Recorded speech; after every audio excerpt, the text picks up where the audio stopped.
उपनिषद प्रथम अध्याय के द्वितीय वल्ली का 10वां श्लोक सुनते हैं। जानाम्यहं शिवधिरित्य नित्यं न ह्यध्रुवः प्राप्यते हि ध्रुवं ततो मया नाचिकेतश्चितोऽग्निर्नित्यरद्रव्यः प्राप्तवानस्मि नित्यम्। मैं जानता हूँ कि कर्मफल रूप निधि अनित्य है, क्योंकि अनित्य विनाशशील वस्तुओं से वह नित्य पदार्थ परमात्मा नहीं मिल सकता। इसलिए मेरे द्वारा कर्तव्य बुद्धि से अनित्य पदार्थों के द्वारा नचिकेत नामक अग्नि का चयन किया गया, अनित्य भोगों की प्राप्ति के लिए नहीं। अतः उस निष्काम भाव की अपूर्व शक्ति से मैं नित्य वस्तु परमात्मा को प्राप्त हो गया। गीता प्रेस की व्याख्या कहती है, नचिकेता मैं इस बात को भली भांति जानता हूँ कि कर्मों के फलस्वरूप इस लोक और परलोक के भोग समूह की जो निधि मिलती है वह चाहे कितना ही महान क्यों न हो, एक दिन उसका विनाश निश्चित है। अतएव वह अनित्य है और यह सिद्ध है कि अनित्य साधनों से नित्य पदार्थ की प्राप्ति नहीं हो सकती।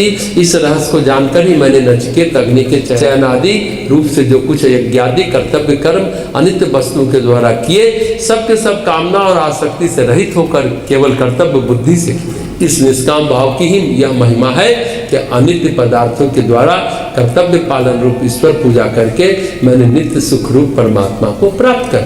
यमदेव कहते हैं चाहे पुण्य हो या पाप हो वह अनित्य है, एक दिन नष्ट हो जाएगा, क्योंकि अनित्य से नित्य की प्राप्ति नहीं होती। कर्म है अनित्य और परमात्मा है नित्य।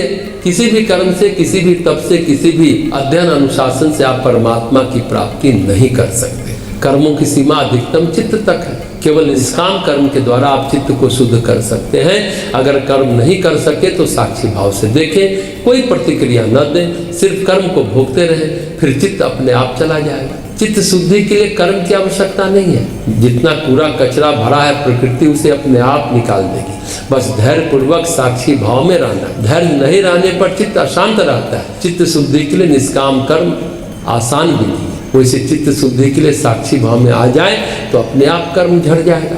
तो जो अग्नि विद्या मैंने तुमको सिखाई, जिसका नाम मैंने नचिकेत अग्नि रखा, लेकिन उस अग्नि विद्या से मैंने देवलोक के भोग नहीं प्राप्त किए हैं। मैंने उससे चित्त को शुद्ध किया, इसी वजह से मैं परमात्मा के तत्व को जान गया हूँ, ऐसा यमदेव कहते हैं। तो मूल बात है कर्म से ज्ञान नहीं होता है, इससे ज्ञान प्राप्ति के लिए कर्म आवश्यक नहीं है। लेकिन शरीर है, कुछ ना कुछ करना है, इसलिए निष्काम भाव से कर्म करते चले।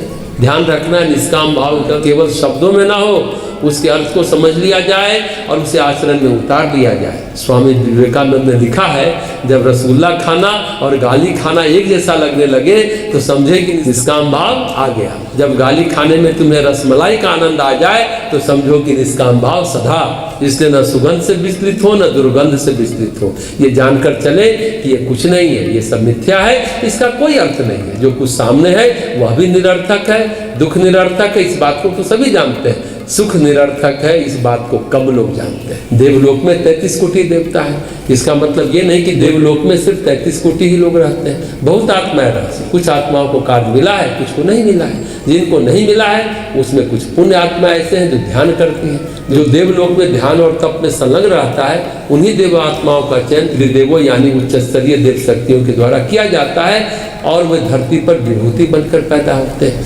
ध्यान और तप करते हुए जो ईश्वरीय प्रकाश उनमें आता है तो उसमें जो स्फुरना जगती है और धरती पर आकर वह कोई श्रेष्ठ कार्य संपादित और संपन्न करते हैं। यानी धरती हो या अंतरिक्ष, मनुष्य लोक हो या देवलोक, प्रेत लोक हो या नागलोक हो, गोस्वामी जी कहते हैं कहीं भी राम छूटना नहीं चाहिए। चाहे आप यम यातना में हो, आपके अंदर निष्ठा है सुख भोगों के प्रति नहीं, ईश्वर के प्रति, ज्ञान के प्रति, फिर कोई दिक्कत नहीं है। इस त्रिलोक में जो प्राप्त करने वाली वस्तु है केवल ज्ञान, भक्ति और वैराग्य है। तो यमदेव यही कहते हैं, मैं रहता तो देवलोक में हूँ, मेरा जन्म भी देवलोक में हुआ है। इस लोक में सुख साधन भोग सामग्री बहुतायत में है, लेकिन देवता होकर भी मैंने इसकी निस्सारता समझ ली। देवता होकर भी मैंने जो कर्म किए वे निष्काम भाव से किए हैं। मैंने भी यज्ञ किया, मैंने भी दान दिया है, मैंने भी पुण्य किया है। देवताओं में भी साधु होते हैं, ऋषि होते हैं। देवर्षि नारद तो वही है, लेकिन केवल एक नारद ही ऋषि नहीं है। नारद तो चर्चा में है, लेकिन वहाँ बहुत सारे देवर्षि हैं। यमदेव कहते हैं मैं वहाँ जन्म लेने पर भी निष्काम कर्म किया। जो अग्नि विद्या हमने बताई वह स्वर्ग विद्या है, लेकिन स्वर्ग विद्या को भी मैंने निष्काम भाव से किया है। यही कारण है कि मैं परमात्मा के तत्वों को, परमेश्वर के स्वरूप को जान गया हूँ और परमात्मा को प्राप्त हो गया हूँ। जो भी कार्य आज हमसे हो रहा है वह परमात्मा बुद्धि से हो रहा है। सामान्य बुद्धि से नहीं हो रहा है। ये नचिकेता को ज्ञान अपना उदाहरण देकर समझाया। इस मंत्र में यमदेव ने अपनी अनुभूति बताई है। जिस तरह तुमने यहाँ आकर अपने वैराग्य का परिचय दिया, मैं भी यहाँ वैरागी बन के रह रहा हूँ। उस वैराग्य के कारण जो मुझे ज्ञान प्राप्त हुआ उसे मैं भली प्रकार जान गया। नचिकेता में यह निष्काम भाव पूर्ण रूप से है, इसलिए यमराज उसकी प्रशंसा करते हुए अगले मंत्र में कहते हैं,